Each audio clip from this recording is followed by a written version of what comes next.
नमस्कार, news at one में आपका स्वागत है और मैं हूं आपके साथ शीतल शर्मा। इस वक्त बुलेटिन की शुरुआत करेंगे किसकी होगी दिल्ली से, यानी दिल्ली किसकी होगी, क्योंकि दिल्ली पर लगातार सस्पेंस बना हुआ है और अब देखना होगा इस सस्पेंस के बीच दिल्ली की नई सरकार कौन बनाएगा। लेकिन बहुत महत्वपूर्ण आज दिन पूरे दिल्ली वासियों के लिए और दिल्ली के राजनेताओं के लिए और दिल्ली की राजनीति के लिए इसलिए क्योंकि आज दिल्ली विधानसभा चुनाव की तारीखों का ऐलान होना है और कुछ ही समय के बाद आज प्रेस कॉन्फ्रेंस भी होने वाली है। चुनाव आयोग दोपहर 2 बजे संभवतः प्रेस कॉन्फ्रेंस करेगा और प्रेस कॉन्फ्रेंस में चुनावी कार्यक्रम साझा करेगा चुनाव आयोग। ये पूरी संभावनाएं हैं कि आज ही दिल्ली में चुनाव को लेकर तारीखें सामने आएंगी। दिल्ली विधानसभा का कार्यकाल 23 फरवरी को समाप्त हो रहा है और उससे पहले पहले नई सरकार बनकर सामने आ सकती है। दिल्ली विधानसभा चुनाव की तारीखों का ऐलान आज संभव है और दिल्ली विधानसभा का जो कार्यकाल है वो 23 फरवरी को है और 23 फरवरी के बाद यह कार्यकाल खत्म होना है। इस बीच देखना होगा कि आज जब चुनाव तारीखों का ऐलान होगा और ऐलान के बाद किस तरह से घमासान होगा। और आपने देखा ऐलान, फिर उसके बाद मकान और घमासान, ये तमाम चीजें दिल्ली की राजनीति में नजर आ रही हैं। आपदा से लेकर जुमला, ये तमाम शब्दावलियां अभी तक इस्तेमाल की गई हैं हर किसी राजनीतिक पार्टी की तरफ से, ताकि वहां पर दिल्ली में अपनी जो सत्ता के लिए जो चाबी है, जो पूंजी है, उसको मजबूत किया जाए और उसका रास्ता साफ किया जाए। आम आदमी पार्टी पिछले कई सालों से दिल्ली की सत्ता में काबिज है और भारतीय जनता पार्टी पिछले 25 साल से दिल्ली में सत्ता में आने से तरस रही है। हालांकि दिल्ली में लोकसभा की सभी सीटें भारतीय जनता पार्टी के पास हैं और वो पिछली 3 बार से भारतीय जनता पार्टी ने दिल्ली की सभी सीटों पर कब्जा किया है, लोकसभा की सीटों पर। लेकिन विधानसभा चुनाव के समीकरण अलग है, विधानसभा चुनाव की परिस्थितियां अलग हैं, विधानसभा चुनाव के मुद्दे थोड़े से अलग हैं। वो इसलिए क्योंकि विधानसभा चुनाव में जब अरविंद केजरीवाल ने एंट्री की थी 2012 में, 2012 के बाद, और उसके बाद वहां पर फ्रीबीज का जो एक मुद्दा था वो बहुत चला था, चाहे वो फ्री बिजली हो, फ्री पानी हो, या फिर अस्पतालों की व्यवस्था ठीक करनी हो, शिक्षा की व्यवस्था ठीक करनी हो, उसको अरविंद केजरीवाल ने भुनाने की कोशिश की। जरा आपको दिखाते हैं दिल्ली चुनाव 2025। कुल विधानसभा सीटें 70 हैं। इसमें पहले वोटर हैं 1,53,57,529। फाइनल लिस्ट में 1,55,24,858 वोटर जो बढ़े हैं उसमें 1,67,329 और महिला वोटर इसमें शामिल हैं 71,73,952। पुरुष वोटर जो हैं उनका आंकड़ा 83,49,645 है। तो ये वोटर्स हैं, कितने वोटर्स दिल्ली के अंदर हैं और यही वोटर्स जो हैं वो दिल्ली सरकार बनाएंगे। दिल्ली 2020 के नतीजे आपके सामने। आम आदमी पार्टी ने 62 सीटें जीती थी, यानी 53.57% वहां से वोट हासिल किए थे। भारतीय जनता पार्टी ने 53 तो इससे थोड़े से कम वोट हासिल किए थे और थोड़ा सा यहां पर लिखने में गड़बड़ हुई है और आप इसको सही फिगर से पहचानिएगा। कांग्रेस की बात करें तो कोई सीट हाथ नहीं लगी थी 2020 में, लेकिन 4.26% वोट कांग्रेस ने हासिल किया था।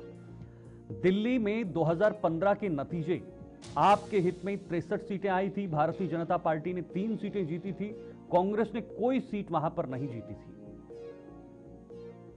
आम आदमी पार्टी ने 67 सीटें जीती थी। दिल्ली लोकसभा चुनाव के नतीजे 2024 और 2019, जैसे लोकसभा में मैंने आपको बताया कि पलड़ा थोड़ा भारतीय जनता पार्टी का भारी है। कुल सीटें 7 हैं, भारतीय जनता पार्टी के पास 7 सीटें हैं और आम आदमी पार्टी के पास 0, कांग्रेस के पास कोई खाता नहीं। दिल्ली लोकसभा चुनाव 2024 और 2019 के बराबरी के नतीजे रहे हैं। सभी 7 सीटें भारतीय जनता पार्टी के पक्ष में गई हैं और ना आम आदमी पार्टी वहां से कमाल कर पाई है और न कांग्रेस वहां से कमाल कर पाई है।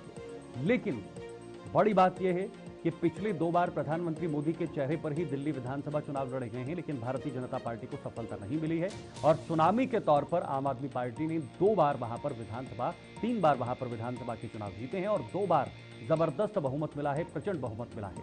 आज चुनाव आयोग दोपहर 2 बजे प्रेस कॉन्फ्रेंस करेगा और प्रेस कॉन्फ्रेंस में चुनावी कार्यक्रम साझा करेगा चुनाव आयोग और पूरा चुनावी कार्यक्रम होगा। पूरा कब जो वहां पर कैंडिडेट हैं उनका नामांकन होगा, नामांकन की वापसी की तारीख क्या होगी, अगली लिस्ट कब तक जारी होगी, कितने चरणों में चुनाव होगा, ये सब देखना होगा।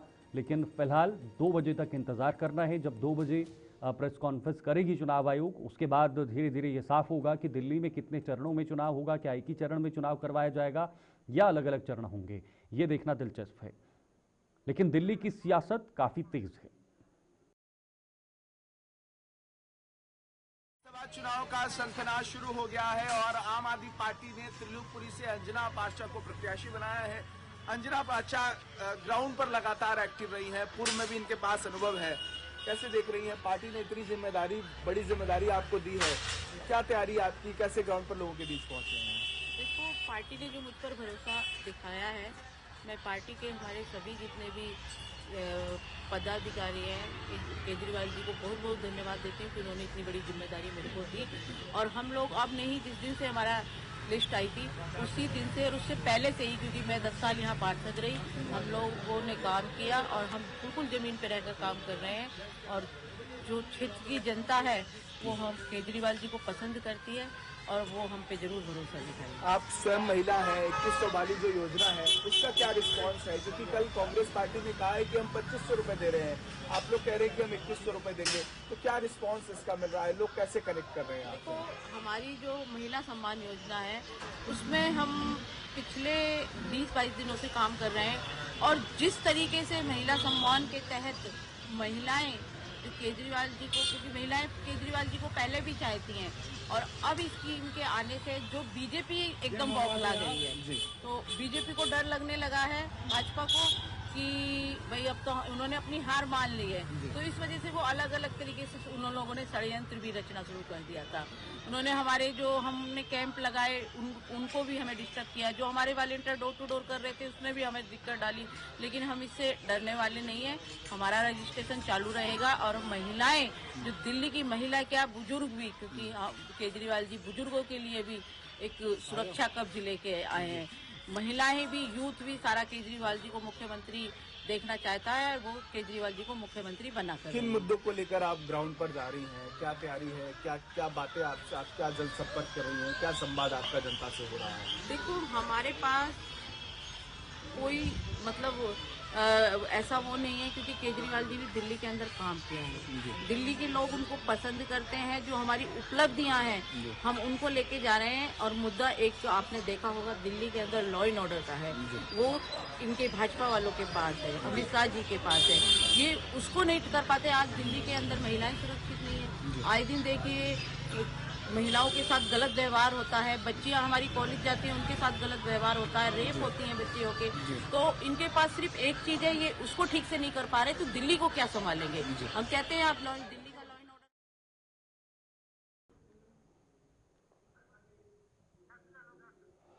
तो आप देख रहे थे दिल्ली से हमारे सहयोगी की रिपोर्ट, क्योंकि दिल्ली के विधानसभा चुनाव को लेकर आम लोगों से हमारा संपर्क लगातार बना हुआ है और आम लोगों के मुद्दों को उजागर करना हमारा काम है। फिलहाल हमारे साथ कुछ मेहमान जुड़े हुए हैं। तनुज दीक्षित जी हैं, राजनीतिक विश्लेषक हैं, क्योंकि आज तारीखों का ऐलान भी होना है और खास दिन है, मैं जरा उनसे भी चर्चा करना चाहूंगा। बहुत बहुत शुक्रिया आपका तनुज जी, हमारे साथ जुड़ने के लिए बहुत बहुत स्वागत, समय देने के लिए। तनुज जी, दिल्ली विधानसभा चुनाव को कैसे देखते हैं आप? क्योंकि दिल्ली विधानसभा चुनाव जब हम देखते हैं तो परिस्थितियां कुछ अलग रहती हैं, लेकिन जब लोकसभा के चुनाव आते हैं तो उस समय दिल्ली वासी कुछ और ही करके देते हैं। क्या एक स्ट्रैटेजी का हिस्सा है या फिर जो क्षेत्रीय मुद्दे हैं वो अलग हैं, वो उनके लिए अलग मायने रखते हैं? देखिए, दिल्ली जो है भारत की राजधानी होने के साथ में एक अलग अप्रोच रखती है पॉलिटिक्स के अंदर। हमने एक चीज बहुत लंबे समय से, अगर हम बात करें 93 से, यही देखने को मिला है कि जो केंद्र में सरकार है उसका इंपैक्ट दिल्ली पर उस अकॉर्डिंग नहीं होता है। हम अगर 93 से भी बात करें, 96 में अटल जी की सरकार थी, तब दिल्ली में कांग्रेस की सरकार थी।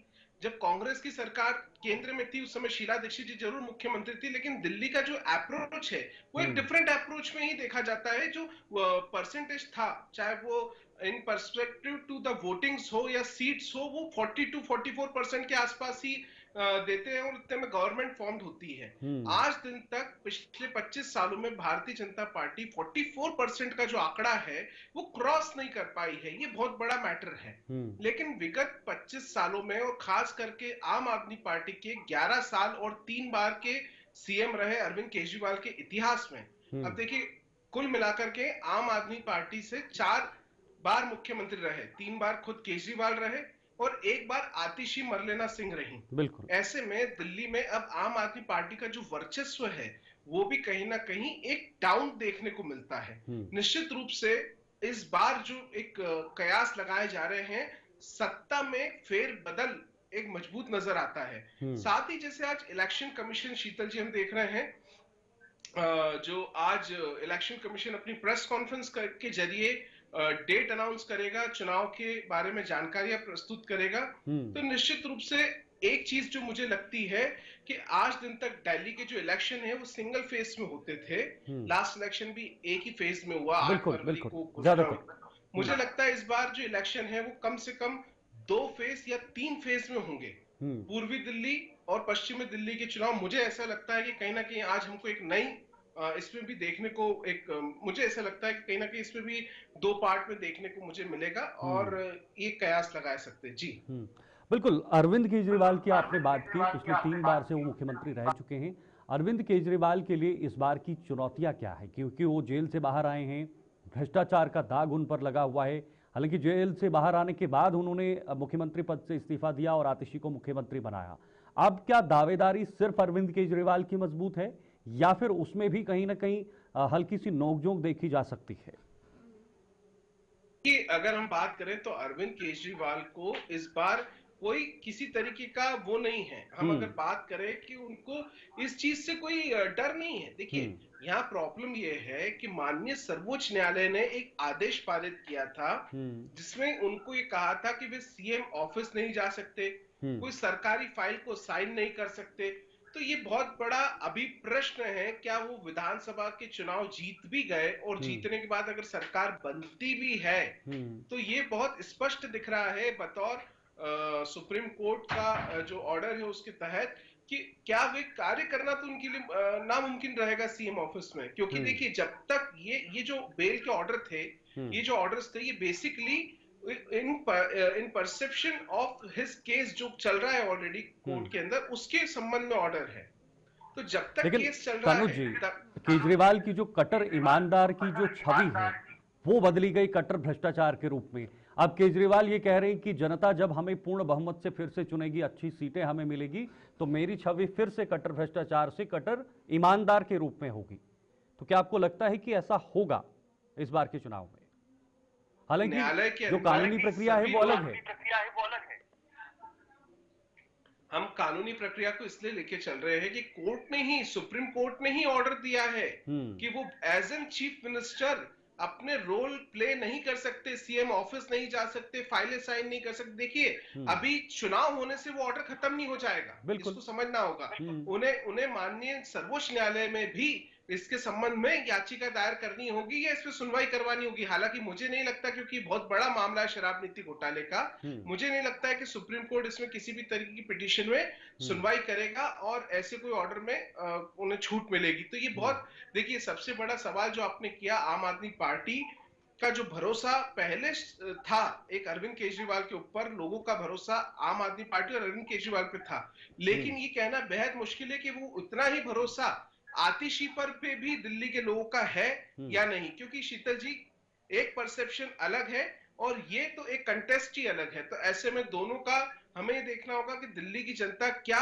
इस बार विश्वास करती है आम आदमी पार्टी के ऊपर, या फिर हम किसी नए पार्टी को उभरता हुआ देखेंगे इस दिल्ली में। जी बिल्कुल। मैं तनुज जी, बीजेपी को लेकर भी सवाल चाहूंगा और जवाब चाहूंगा आपसे। बीजेपी कहां पर खड़ी हुई है? बीजेपी पूरी मेहनत कर रही है। खुद प्रधानमंत्री मोदी ने नए साल की शुरुआत में ही कुछ तोहफे देना शुरू किए और लगातार तोहफे दे रहे हैं।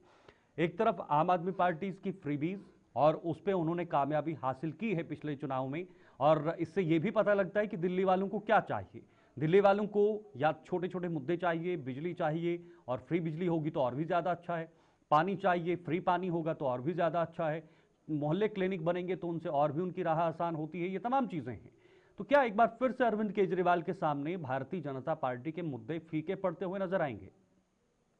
देखिए, छोटे बड़े सभी मुद्दे मायने रखते हैं। बिल्कुल। एक बड़ा मुद्दा, इन छोटे मुद्दे, ये छोटे मुद्दे तो खैर हम किसी को बोल ही नहीं सकते हैं। आज आर्टिकल 21 के अकॉर्डिंग स्वच्छ जल मिलना, बिजली मिलना और भी जो अमेनिटीज है वो मिलना सरकार की तरफ से एक राइट है एक व्यक्ति का, लेकिन उसके बावजूद भी दिल्ली में स्वच्छ पर्यावरण, स्वच्छ पानी और काफी सारी चीजों की कमियां देखने को मिली विगत 11 साल में। बावजूद उसके हम एक बात करते हैं, जो भारतीय जनता पार्टी, जो एक मुझे लगता है कहीं ना कहीं दिल्ली रिफॉर्म एक्ट के सेक्शन 81 में अमेंडमेंट का अगर एक बहुत बड़ा एक बिंदु है, जो कि केंद्र सरकार के द्वारा और बीजेपी के शासन में किया जा सकता है अगर सरकार बनती है, तो अगर वो अमेंडमेंट होता है तो शायद एक वो भी बहुत बड़ी अपॉर्चुनिटी रहेगी लोगों के लिए। जी तनुज जी, छोटा सा जवाब, सिर्फ 10 से 15 सेकंड है मेरे पास। तनुज जी, कांग्रेस को लेकर भी सवाल जरूरी है, क्योंकि कांग्रेस कहाँ है? आम आदमी पार्टी कह रही है कि कांग्रेस भारतीय जनता पार्टी की राह पर चल रही है, जिस वजह से वो आम आदमी पार्टी को नुकसान पहुंचाना चाहती है। इस पर आपका क्या कहना है? कुल मिलाकर के आम आदमी पार्टी और कांग्रेस भाई भाई के रूप में ही काम करते आए हैं, और इससे पहले भी गठबंधन में हमने देखा कई जगह पर चुनाव साथ में लड़ चुके हैं। और अब जो है, पिछली बार जब से हरियाणा में चुनाव हुए हैं तब से राहें अलग हुई है, तो एक दूसरे पे आरोप प्रत्यारोप का दौर निरंतर जारी कर रखा है। लेकिन क्या कांग्रेस को फायदा होना बीजेपी को फायदा है? आम आदमी पार्टी का वोट बैंक यहां पर जो है वो फ्लोट कर सकता है? नहीं है, सब जानते हैं कि बीजेपी और कांग्रेस हमेशा से अलग अलग मुद्दों पर चुनाव लड़ते आई हैं, और वो इस बार दिल्ली में भी देखने को मिल रहा है। चाहे कांग्रेस हो, बीजेपी हो या आप हो, तीनों के मुद्दे बिल्कुल अलग दिखाई दे रहे हैं जमीनी स्तर। ठीक है, बहुत बहुत शुक्रिया आपका तनुज दीक्षित जी हमारे साथ जुड़ने के लिए और अपनी बातें, बहुमूल्य बातें रखने के लिए। दीक्षित जी हमारे साथ बने हुए थे, लेकिन बहुत महत्वपूर्ण है, अभी थोड़ी देर में जब प्रेस कॉन्फ्रेंस होगी तो जो ऐलान होगा, वो ऐलान के बाद किस तरह से घमासान दिल्ली के अंदर देखने को मिल सकता है। अब जरा आगे बढ़ेंगे, एक और बड़ी खबर आप तक पहुंचाने की कोशिश करेंगे, और ये बड़ी खबर HMPV से जुड़ी है। कोरोना जैसे HMPV वायरस के 8 केस दर्ज हुए हैं और फिलहाल उस पर बढ़ेंगे, लेकिन फिलहाल किसानों की एक बड़ी खबर है। आमरण अनशन को लेकर ये बड़ी जानकारी इस वक्त आ रही है। किसानों से जुड़ी बड़ी खबर आप तक पहुंचाने की पूरी कोशिश करेंगे। मंत्री से मुलाकात होनी है और शिवराज सिंह चौहान ने किसानों से मुलाकात की। बड़ी अपडेट है, अपने दिल्ली आवास पर किसानों से मुलाकात की और किसानों ने अपनी मांगों से अवगत कराया है। किसानों का एक बहुत बड़ा मुद्दा इस वक्त देश में बना हुआ है। किसानों के समूह की केंद्रीय कृषि मंत्री से मुलाकात हुई है। किसान नेता डल्लेवाल की तबीयत लगातार बिगड़ रही है, क्योंकि कई दिनों से वो आमरण अनशन पर बैठे हुए हैं। प्लस रेट और ब्लड प्रेशर उनका कम हुआ है और 1 घंटे तक स्थिति गंभीर बनी रही। आमरण अनशन पर है तो जाहिर सी बात है उनकी तबीयत लगातार बिगड़ेगी। हालांकि इस पर सुप्रीम कोर्ट ने भी कहा था कि उन्हें जल्द से जल्द अस्पताल में भर्ती करवाया जाए, उनका उचित तरीके से मेडिकल ट्रीटमेंट करवाया जाए, लेकिन फिलहाल ऐसा होते हुए नहीं नजर आ रहा है। हालांकि कृषि मंत्री से किसानों के समूह की मुलाकात हुई है और अब कृषि मंत्री का क्या अनुशासन होगा, यहाँ पर आश्वासन होगा और कृषि मंत्री क्या कदम उठाएंगे किसानों को लेकर। किसान पिछले 1 साल से धरने पर हैं और इनकी कई मांगे हैं। 13 सूत्री मांगों को लेकर किसान लगातार प्रदर्शन कर रहे हैं और नियमित रूप से पिछले कुछ दिनों में किसानों ने दिल्ली की तरफ कूच करने का एक कदम बढ़ाया था और कोशिश की थी, सफल नहीं हुए। कमलेश यादव जी किसान नेता फिलहाल हमारे साथ जुड़े हुए हैं और इस पर मैं अपडेट लेना चाहूंगा। कमलेश जी, किसानों का एक बहुत बड़ा मुद्दा है, इस वक्त देश में गंभीर मुद्दा है, लेकिन ये मुद्दा सिर्फ और सिर्फ पंजाब और दिल्ली के बीच फंसता हुआ नजर आ रहा है। ना पंजाब सरकार और ना दिल्ली सरकार यानी केंद्र सरकार इस पर कोई बड़ा कदम उठाने में अभी तक सक्षम नजर आ रही है। आज जो मुलाकात हुई, किन मुद्दों पर हुई, थोड़ा सा जानकारी साझा कीजिएगा। सर, आज किसान नेता वे तमाम हमारे साथी गए थे, मोर्चे के कुछ साथी गए थे, कृषि मंत्री जी से मुलाकात की, लेकिन कृषि मंत्री जी के द्वारा कोई सही जवाब या कोई सही कार्य अभी तक किया नहीं गया है। हम लोग अपने मुद्दों को बार बार उनको अवगत कराते हैं। जब तक देश के प्रधानमंत्री, देश के गृह मंत्री नहीं चाहेंगे, तब तक मुझे नहीं लगता है कि कृषि मंत्री कोई सही जवाब दे पाएंगे। हम लोग बार बार उनको अवगत कराते हैं, उनसे मिलते हैं, बैठक का दौर जारी है, लेकिन ये लोग चाहते नहीं।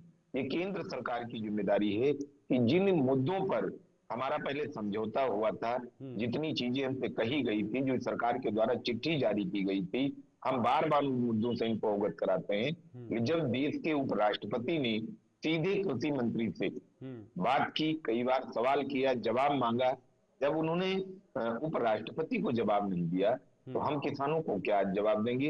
ये बार बार बुलाते हैं, बुला करके ये खाली हमको भ्रमित करते हैं कोई सही जवाब नहीं देते हैं। एमएसपी कानून गारंटी के लिए, कर्जा मुक्ति के लिए, तमाम ऐसे हमारी मांगे कोई भी कार्य नहीं किए हैं।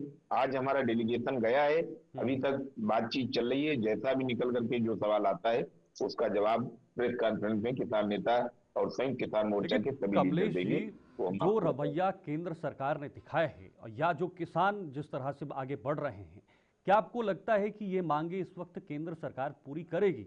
और अगर आपका डेलीगेशन गया है तो प्रमुखता से कौन सी बातें उठाई जाएंगी और किस लेवल तक, किस स्तर तक किसान जो है वो मानने को तैयार है? क्या सभी मांगे एक साथ पूरी की जानी चाहिए केंद्र सरकार की तरफ से, या कुछ मांगे अगर इस बार केंद्र सरकार करती है तो कुछ मांगों पर आश्वासन भी दिया जा सकता है? नहीं, बिल्कुल आपकी बात सही है। हम कह रहे 13 की 13 अगर ना माने तो 2-3-4 मांगे हमारी जो एमएसपी कानून की गारंटी है, कर्जा मुक्ति है, बिजली बिल जो नया ये लोग लाए थे, और भूमि अधिग्रहण, ये 4 मांगे तो बहुत प्रमुख है देश के तमाम अन्नदाताओं की, किसानों की, मजदूरों की। ये अगर वो मान लेते हैं तो फिर हम उनकी राह पर जो बात करेंगे, बात करने के लिए हम तैयार हैं, उनको समझ देंगे। लेकिन वो चीजें मानते नहीं। भी जब लिखित आश्वासन दिया गया, लिख करके दिया गया, पूर्व में जो कृषि मंत्री थे उनके द्वारा चिट्ठी जारी की गई थी गृह मंत्री, प्रधानमंत्री जी के द्वारा, लेकिन जब कोई भी बात नहीं मानते, एक खाली टेबल पे जब बैठते हैं तो कहते हैं हम आगे बात करेंगे। कृषि मंत्री चाहे पूर्व वाले हों, चाहे मौजूदा शिवराज सिंह चौहान जी हों, ये कहते हैं हम आगे बात करेंगे। बात करने के बाद जब देश के मुखिया, गृह मंत्री और प्रधानमंत्री चाहेंगे तभी हमारी मांगे मानी जाएंगी। और अगर ये नहीं मानी जाती हैं तो पूरे देश के किसानों के जितने भी मोर्चे हैं सबकी बैठक जारी है। लेकिन कमलेश जी, बैठक क्या हुई, वजह मानते हैं आप केंद्र सरकार आपकी मांगे मानने के लिए तैयार नहीं है? वजह क्या है, क्या कारण है? वजह यह है कि ये पूंजीपतियों के दबाव में सरकार चल रही है। ठीक है। देखिए, जो हमारे 3 कृषि कानून जो वापस लिए गए थे, उनको फिर ये लोग बैकडोर से फिर ये लाना चाह रहे हैं, हमारे ऊपर फिर थोपना चाह रहे हैं। अभी बीच में बहुत जल्द उनका कानून जो पिछले हमारे वापस हुए थे उनका नाम बदल करके ये लोग फिर ला रहे हैं। ये दबाव में जो पूंजीपति लोग हैं, जिनके अडानी के जो पूर्व में जो गोदाम बड़े बड़े बनाए गए, अरबों खरबों रुपया जो उनका लगाया गया, सरकार के गले की हड्डी बने हैं वो लोग। वो कह रहे हैं आपके कहने पे हमने गोदाम बनाया, आपके कहने पे हमने व्यवस्थाएं की। ये दबाव में है, सरकार भी दबाव में है, एक सवाल हटकर भी बार दबाव बार में सामने है। आता ये है, लोग कोई सीधा जवाब नहीं दे पाते। एक सवाल हटकर सामने आता है बार बार, और भारतीय जनता पार्टी की तरफ से भी यह कहा जाता है कि भाई ये किसान आंदोलन नहीं बल्कि सियासत है, राजनीति की जा रही है। क्या वाकई में ऐसा है? सर देखिए, सर मुझे नहीं लगता है कि राजनीति कोई भी व्यक्ति इतना लंबा संघर्ष किया होगा जितना किसानों ने किया। पिछली बार 13 महीने संघर्ष चला, हमने अपनों को खोया, कितने 700 से ज्यादा हमारी किसान साथी चले गए। अब की बार भी कई लोगों की गोली लगी, कई लोग हमारे शहीद हुए। और आज आप हमारे जो किसान नेता हैं जगजीत सिंह डल्लेवाल, उनका जो आमरण अनशन चल रहा है, पूरा देश देख रहा है। हर पूरे देश के अलग अलग के जो हमारी कंट्रियां हैं वो हमारे प्रधानमंत्री और गृह मंत्री को कोस रहे हैं कि जिस देश का अन्नदाता इतना लंबा संघर्ष करे और देश के प्रमुख प्रधानमंत्री और देश के गृह मंत्री को किसान की बात सुनाई ना दे, क्या थोड़ा सा समय निकाल करके गृह मंत्री या कृषि मंत्री या प्रधानमंत्री कोई व्यक्ति वहां तक जाने के लिए नहीं तैयार है, बात करने के लिए नहीं तैयार है? किसान इस देश का अन्नदाता है, इस देश का रीढ़ की हड्डी है और पूरे देश को ये भोजन खिलाने वाला किसान है। अब आप उनको चाहे खालिस्तानी कह दें, चाहे पाकिस्तानी कह दें, कहने से कुछ नहीं होगा। यही लोग पहले भी सवाल उठाते थे, फिर सवाल उठाते हैं। कौन सा व्यक्ति, चाहे पक्ष वाले विपक्ष वाले, कोई किसानों के बीच में तो जाता नहीं है, ना कोई किसानों की बात करता है। विपक्ष वाले भी नहीं चाहते हैं, विपक्ष वाले भी नहीं मेरी आवाज उठा रहे हैं। हम तो जो सत्ता में है उससे भी कहते हैं, विपक्ष से भी कहते हैं। अगर विपक्ष वाले भी हमारा मुद्दा उठाए तो हो सकता है सरकार की आवाज वहां तक पहुंच जाए, अगर सदन में आवाज उठे। लेकिन कोई नहीं सब आवाज उठाता है। किसान खुद लड़ रहा है, खुद संघर्ष कर रहा है। और हमारे जो डल्लेवाल जी हैं, आज उनका संघर्ष लगभग 45 दिन होने वाला है, वो बराबर लगे हुए। ठीक है, बहुत बहुत शुक्रिया आपका कमलेश जी, हमारे साथ जुड़े आप और आपने ये समझ दिया, और खास तौर पर किसानों का जो आंदोलन लगातार चल रहा है उसको लेकर ये जानकारी दी है। हालांकि एक डेलीगेशन आज कृषि मंत्री तक पहुंचा है, अब बातचीत हो रही है, लेकिन बातचीत के बाद क्या कृषि मंत्री किसानों को संभाल पाएंगे, क्या उन्हें मना पाएंगे, ये बड़ा सवाल है। अब बात होगी एचएमपीवी वायरस की, क्योंकि एचएमपीवी वायरस अब चाइना के साथ साथ भारत में भी दस्तक दे चुका है और इसके दस्तक देने के बाद अब हल्की फुल्की यहाँ पर भी चर्चा होनी शुरू हो गई है और लोगों में डर का माहौल बना हुआ है। कोरोना जैसे एचएमपीवी वायरस के 8 केस दर्ज किए गए हैं और महाराष्ट्र में 2 बच्चे इसमें पॉजिटिव पाए गए। कल कर्नाटक और तमिलनाडु में 2-2 बच्चों का केस सामने आया था और अब महाराष्ट्र से भी ये 2 मामले सामने आए हैं। कुल मिलाकर अब ये बढ़ते बढ़ते 8 तक पहुंच चुके हैं। बंगाल, गुजरात में एक बच्चा संक्रमित मिला है, तो कुल 8 बच्चे इसमें शामिल हैं। कोरोना जैसे एचएमपीवी वायरस के केस बढ़कर 8 हो गए हैं और इसमें मंगलवार को महाराष्ट्र के नागपुर में यानी आज के दिन 2 केस सामने आए हैं। यहाँ एक 13 साल की लड़की और एक 7 साल का लड़का संक्रमित मिला है। दोनों ही बच्चों को लगातार सर्दी बुखार था। इसके बाद प्राइवेट लैब की जांच में दोनों की रिपोर्ट पॉजिटिव आई है। हालांकि इन्हें अस्पताल में भर्ती नहीं करना पड़ा, इलाज के बाद उनकी स्थिति कंट्रोल में है। इससे एक दिन पहले कर्नाटक और तमिलनाडु में 2-2, पश्चिम बंगाल और गुजरात में 1-1 केस मिलाकर वायरस के कुल 6 मामले सामने आए थे। सभी पीड़ित बच्चे हैं। देश के 4 राज्यों में संक्रमण के मामले मिलने के बाद स्वास्थ्य मंत्री जेपी नड्डा ने कहा था कि यह वायरस सामान्य है और इससे डरने की जरूरत नहीं है।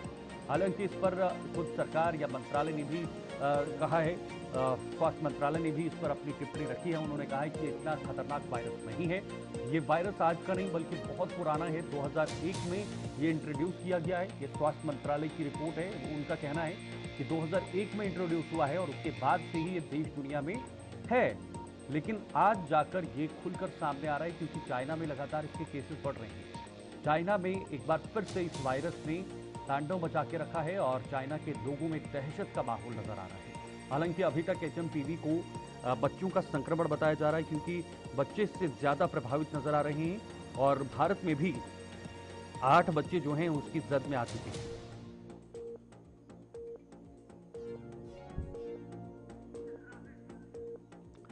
ग्राफिक्स है आपके सामने। दुनिया में फैला एचएमपीवी वायरस देखिए क्या है। मलेशिया, हांगकांग में कई मामले सामने आए हैं। इसके साथ साथ चीन के अस्पतालों में भीड़ लगी हुई है इस वायरस को लेकर और भारत के बेंगलुरु में मामले निकलकर सामने आए हैं। 8 महीने की बच्ची संक्रमित हुई है। मलेशिया ने एडवाइजरी भी जारी की है, साबुन से बार बार हाथ धोना, यानी जिस तरह से कोरोना को लेकर उस समय जो प्रिकॉशंस थे वो हूबहू नजर आ रहे हैं और चेहरे पर मास्क पहनना और खांसते या छींकते समय मुंह ढकना बेहद ज्यादा जरूरी है। यानी अपने आप को आइसोलेट रखना है, 2 कदम की दूरी बनाए रखनी है, हाथ पैर लगातार धोने हैं, ये चीजें हैं। देखिए एचएमपीवी वायरस के लक्षण क्या है। फ्लू या सर्दी जुकाम, बुखार, खांसी, नाक बहना ये भी हो सकता है। कभी कभी घरघराहट हो सकती है। सांस की समस्या होना, जैसे जैसे कोरोना में लक्षण थे, कोरोना की तरह फैल रहा है। अगर वो लगातार फैल रहा है तो उससे अगर इफेक्ट नजर आ रहा है तो जल्द से जल्द जांच कराएं। खांसने या छींकने से फैलना या फिर छूने से भी संक्रमण फैल सकता है। एचएमपीवी के लिए भारत कितना तैयार है ये भी आपको बता रहे हैं। देखिए स्वास्थ्य मंत्रालय का बयान आया है, एचएमपीवी के लिए भारत पूरी तरह से तैयार नजर आ रहा है। एचएमपीवी से घबराने की जरूरत बिल्कुल भी नहीं है, यह स्वास्थ्य मंत्रालय ने कहा है। WHO यानी वर्ल्ड हेल्थ ऑर्गेनाइजेशन की एचएमपीवी वायरस पर नजर बनी हुई है। चीन ज्यादा जानकारी साझा करें, इसमें लोगों से शांत रहने की अपील भी की है कि लोग शांत रहें, कोई घबराने की जरूरत नहीं है, इसको ज्यादा तूल देने की जरूरत नहीं है। चीन का किसी वायरस से इनकार कर दिया है। चीन पहले भी मानने के लिए तैयार नहीं था और अब भी मानने के लिए तैयार नहीं है। चीन जो देश है वो एक एक्सपेरिमेंटल लैब बन चुका है पूरे देश के अंदर, जहां पर अलग अलग तरीके से एक्सपेरिमेंट्स किए जाते हैं और साथ साथ वहां का खान पान, वहां का भोजन और वहां के अलग अलग तरीकों से वहां पर खान पान का इस्तेमाल करना भी इसके पीछे एक बड़ी वजह माना जाता है और जिसे एक लैब की तरह इस्तेमाल किया जा रहा है। वहां पर लगातार उसका उपयोग किया जा रहा है और उसी मामले में ये लगातार पूरी दुनिया में ये फैलता है। देखिए कल कर्नाटक और तमिलनाडु में 2-2 बच्चे संक्रमित मिले हुए हैं। बंगाल और गुजरात में भी एक संक्रमण वहां पर दस्तक दे चुका है, यानी एक बच्चे में संक्रमण मिला हुआ है और कोरोना जैसे एचएमपीवी का हाल देखने को मिल सकता है अगर इसी तरह से मामले लगातार बढ़े।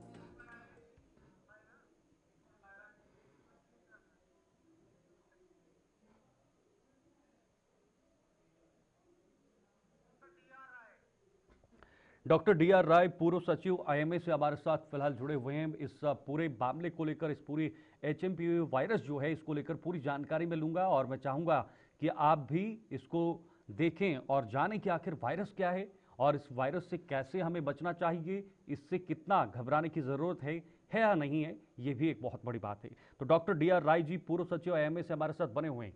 डॉक्टर साहब, बहुत बहुत स्वागत है हमारे साथ ज्वाइन होने के लिए। जी सर। डॉक्टर साहब, आप सुन पा रहे हैं हमें?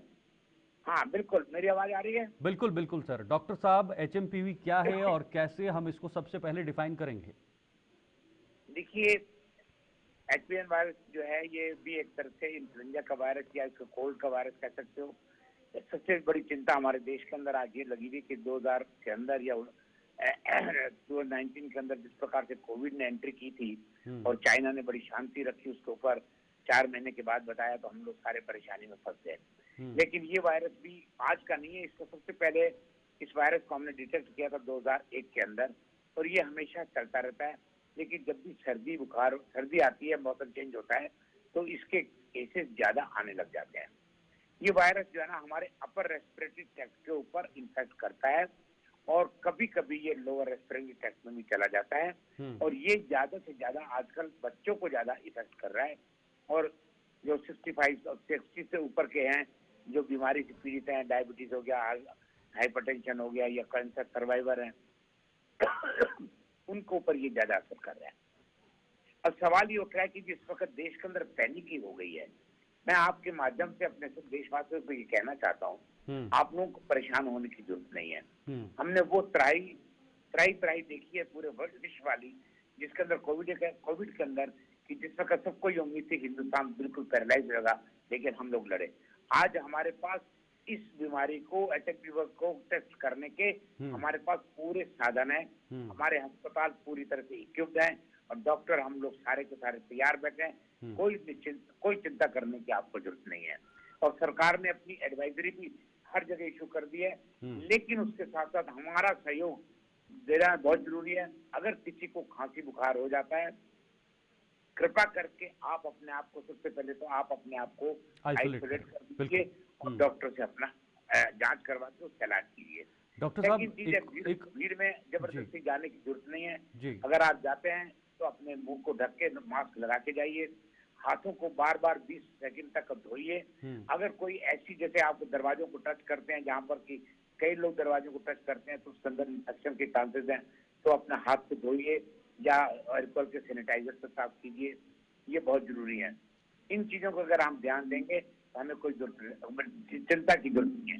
हाँ, एक चीज जो आज की तारीख में हमारे लिए बहुत मुश्किल आने वाली है कि हमने इतनी एडवाइजरी देने के बावजूद हमारे अगले महीने के अंदर दिल्ली के अंदर इलेक्शन होने वाले हैं और इलेक्शन के अंदर जो आप कहते हो कि भीड़ में मत जाओ, बड़ी बड़ी रैलियां होंगी। उसके बाद प्रयागराज में 13 तारीख को पहला कुंभ होने वाला है, जिसके अंदर करोड़ों लोग आने वाले हैं। हमारी सरकार को सबसे पहले वहां पर ध्यान देने की जरूरत है कि किसी प्रकार से कोई इस प्रकार की दिक्कत ना आवे। और मुझे विश्वास है सरकार ऑलरेडी इसके ऊपर डॉक्टरों के साथ मिलकर इसके ऊपर हम काम कर रहे हैं। लेकिन मैं फिर कहूंगा, अपने आप को बचा के रखिए। जो प्रोटोकॉल आपने कोविड के टाइम पे अपनाए थे, आज फिर दोबारा आपको इसी से जुड़ा मेरा एक सवाल था। जब कोविड आया था तो पहले उसको हल्का लिया जा रहा था, लेकिन बीच में ग्राफ बढ़ गया और लोग पूरी तरीके से दहशत के माहौल में थे, डर के माहौल में थे, देश के अंदर डर था। लेकिन जब धीरे धीरे उसको डाउनफॉल हुआ और उसके बाद लोग फिर से उसे हल्का मानने लगे कि ठीक है, अब डाउनफॉल हो रहा है और अब इतना ज्यादा घातक नहीं है। क्या हमें इस नजरिए से इसको देखना चाहिए कि जहां पर कोरोना वायरस खत्म हुआ था, जहां पर हमने उसको छोड़ा था, हमें उसी तरीके से इस वायरस से ट्रीट करना चाहिए वहां से आके? मतलब उतना हम अवेयर हैं एक वायरस से कि भाई हम पहले से अवेयर हैं। आप बिल्कुल ठीक कह रहे हैं। मैंने अब कोविड के टाइम पर भी मैंने ये कहा था कि अगर वैक्सीन लगवा दिया हमने, ये हो गया, बीमारी खत्म होगी, ये मत सोचे कि वायरस कोरोना चला गया। कोरोना अभी नहीं जाएगा। ये आज भी पूरे विश्व के अंदर, हिंदुस्तान में भी कोरोना के केसेस ऑफ एंड ऑन हमको मिल रहे हैं। ये कभी खत्म नहीं होते हैं। वायरस जो होते हैं ये अपनी म्यूटेशन करते रहे हैं और सबसे बड़ी बात एचआईवी वायरस भी एक आरएन वायरस है जिसकी आदत होती है म्यूटेशन करने की, अपने रंग रूप बदलता रहता है। तो हमको उसके ऊपर भी सचेत रहना है। जिस जगह हमने छोड़ा था, हमने जहां जहां पे लापरवाही बरती थी, हमको उसका खामियाजा भुगतना पड़ा था। और आज हम इसीलिए कह रहे हैं कि अभी देखिए, आज देश के अंदर 8 केसेस रिपोर्ट हो गए। सबसे पहले 2 केस बेंगलुरु में, कर्नाटका में हुए, उसके बाद चेन्नई के अंदर हुए, उसके बाद मुंबई के अंदर